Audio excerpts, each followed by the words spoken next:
Hello my dear student. तो आज की इस वीडियो में हम आपको बताने जा रहे हैं केमिस्ट्री क्लास 12 जो कि चैप्टर 2 है, जिसका नाम है बिलियन। एनसीईआरटी पर आधारित है। वेरी मोस्ट इंपॉर्टेंट प्रश्न है। प्रश्न क्या है? राउल्ट का वाष्प दाब अवनमन नियम लिखो, इसकी कुछ सीमाएं लिखिए। 3 नंबर का बोर्ड एग्जाम में पूछा जाता है। आप कंसोल पेपर उठा के देख सकते हैं। चलिए, तो आज हम राउल्ट का वाष्प दाब अवनमन नियम के बारे में समझेंगे और इसकी कुछ सीमाओं के बारे में समझेंगे। ठीक है, तो सबसे पहले हम राउल्ट का वाष्प दाब अवनमन नियम समझेंगे। ठीक है, तो सबसे पहले हम यहाँ पर उत्तर डालेंगे और यहाँ पर हेडिंग लगा लेंगे राउल्ट का वाष्प दाब अवनमन नियम। ठीक है, राउल्ट का वाष्प दाब अवनमन नियम, ऐसे आपको बोर्ड में भी लिखना है, तभी आपका अच्छा से अच्छा स्कोर हो पाएगा। ठीक है, तो राउल्ट का वाष्प दाब अवनमन नियम तो क्या होता है? देखिए, राउल्ट के नियम के अनुसार, ठीक है, राउल्ट के नियम के अनुसार क्या हुआ था? किसी बिलियन के वाष्प दाब का आपेक्षिक अवनमन, ठीक है, का आपेक्षिक अवनमन विलेय के पदार्थ के मोल परिभाज के बराबर होता है। ठीक है, अभी आपके समझ में नहीं आया होगा, अभी हम लिखेंगे फिर समझेंगे। ठीक है, देखिए, राउल्ट के नियम के अनुसार, राउल्ट के नियम के अनुसार, अब यहाँ पर कामा, इन्वर्टेड कामा शुरू करेंगे और लिखेंगे किसी बिलियन के वाष्प दाब, ठीक है, वाष्प का मतलब समझ होंगे कि देखिए, जब पानी जो होता है वो भाप बनकर उड़ता है तो उसे हम क्या कहते हैं? वाष्प कहते हैं। ठीक है, तो यहाँ पर लिखा है वाष्प दाब का आपेक्षिक अवनमन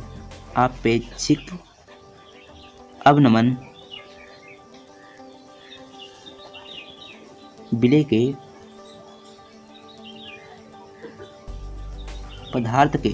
के पदार्थ के किसके बराबर होता है? मोल परिभाज के बराबर होता है। कि मोल परिभाज के बराबर इक्वल होता है। देखिए, इसका जो फार्मूला आपको अभी समझाएंगे, पहले इसे समझेंगे। देखिए, राउल्ट के नियम के अनुसार आपको लिखना है सबसे पहले, फिर क्या लिखना है? किसी बिलियन के वाष्प दाब का आपेक्षिक अवनमन, किसी भी बिलियन के वाष्प दाब का आपेक्षिक अवनमन विलेय के मोल परिभाज के या विलेय के पदार्थ के मोल परिभाज के क्या होता है? बराबर होता है। विलेय के पदार्थ के मोल परिभाज के बराबर होता है। इसका एक फार्मूला हम यहाँ पर लिखेंगे। देखिए, P माइनस PS और यहाँ पर लिखेंगे P बराबर N1 प्लस N2। अभी हम इस फार्मूले को समझेंगे क्या होता है। इस फार्मूले में क्या क्या है यहाँ पर? देखिए, थोड़ा सा ऊपर करेंगे हम। देखिए, जहाँ आपको डाल लेना है, और यहाँ पर जो P और PS क्या है? देखिए, PO तथा, और भी यहाँ पर लिख सकते हैं P तथा PS क्रमशः क्या है? क्रमशः विलायक तथा विलयन के वाष्प दाब हैं। ठीक है, विलायक तथा विलयन के क्या हैं? वाष्प दाब हैं। अभी लिखेंगे फिर समझेंगे। ठीक है, P तथा PS, यही वाला P तथा PS क्या हैं? विलायक तथा विलयन के क्या हैं? वाष्प दाब हैं। देखिए, यहाँ पर क्या लिखा था? वाष्प दाब, यही है। P तथा PS क्या हैं? विलयन के वाष्प दाब हैं। और N1 प्लस N2 ये क्या है?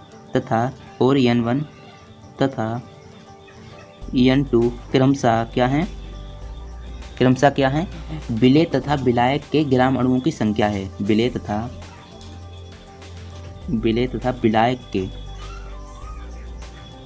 विलायक के क्या है? ग्राम अणुओं की संख्या है। ग्राम में है अणुओं की संख्या। ठीक है, अणुओं की संख्या है। ठीक है, तो इसमें क्या है कि जहाँ P या PS क्या है? क्रमशः विलायक तथा विलयन के वाष्प दाब हैं। देखिए, यहाँ पर क्या लिखा था? किसी विलयन के वाष्प दाब का आपेक्षिक अवनमन, तो यहाँ पर P तथा PS के विलायक तथा विलयन के वाष्प दाब हैं, और N1 और N2 क्रमशः विलेय तथा विलायक के ग्राम अणुओं की संख्या है। N1 तथा N2 क्या है?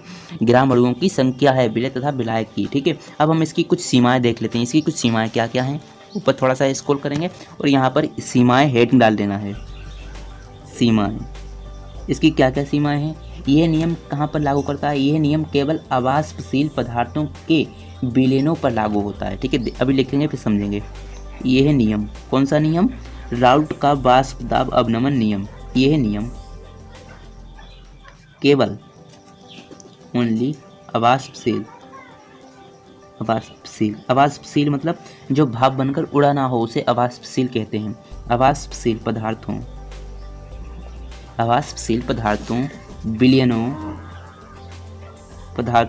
के विलयनों।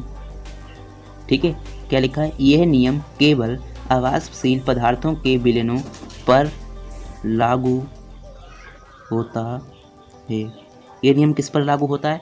जो ऐसे पदार्थ होते हैं जो भाप बनकर उड़े ना हो उस पर ही ये नियम क्या करता है? लागू होता है। फर्स्ट पॉइंट क्लियर हो चुका है। सेकंड देखते हैं। यहाँ पर 2 ही लिखने हैं आपको। देखिए इसमें क्या होता है, विद्युत अपघट्ट के विलयनों पर क्या होता है? राउल्ट का नियम लागू नहीं होता है। विद्युत अपघट्ट के जो विलयन होते हैं उनमें क्या होता है? राउल्ट का जो नियम होता है, जो राउल्ट का नियम या राउल्ट का वाष्प दाब अवनमन नियम लागू नहीं होता है। विद्युत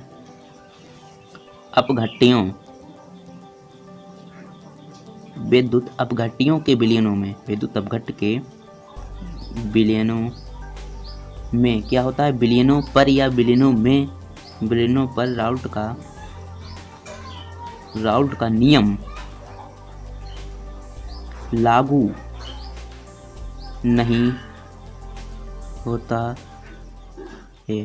तो यहाँ पर देखिए हमने 2 सीमाएं यहाँ पर कुछ लिख दी हैं, एक बार और समझा दे रहे हैं। ये नियम केवल अवाष्पशील पदार्थों के विलयनों पर लागू होता है। जो भाप बनकर उड़े ना हो उन पर ये, उस पदार्थों पर ये लागू होता है। और किस पर लागू नहीं होता है? विद्युत अपघट्ट के विलयनों पर क्या होता है? राउल्ट का नियम लागू नहीं होता है। ठीक है, इसका स्क्रीनशॉट ले लें आप, और इसका राउल्ट के वाष्प दाब का अवनमन नियम, इसका भी स्क्रीनशॉट ले लें। और यहाँ पर आज हमने आपको क्या क्या बताया है समझ जाइए कि राउल्ट का वाष्प दाब अवनमन नियम, देखिए इस प्रश्न को भी क्लियर किया है और इसकी कुछ सीमाएं भी यहाँ पर हमने बता दी हैं, जो कि कक्षा 12 क्लास 12 केमिस्ट्री चैप्टर 2 जो कि बिलियन है, एनसीईआरटी पर आधारित है। वेरी मोस्ट इम्पोर्टेंट प्रश्न है, इसे आप जरूर बोर्ड में तैयार करके जाना। ठीक है, इसके 95+ चांस होते हैं इस चैप्टर से आने का। ठीक है, तो आप इसे तैयार कर लेना। अब चलिए अब हम मिलते हैं अगली वीडियो में ऐसे ही इंपॉर्टेंट प्रश्न के साथ। जब तक के लिए चैनल को सब्सक्राइब कर लें और अपने दोस्तों के पास इसे शेयर कर दें। और आप क्या कर सकते हैं, एक लाइक कर सकते हैं। ठीक है, जब तक के लिए जय हिंद, जय भारत।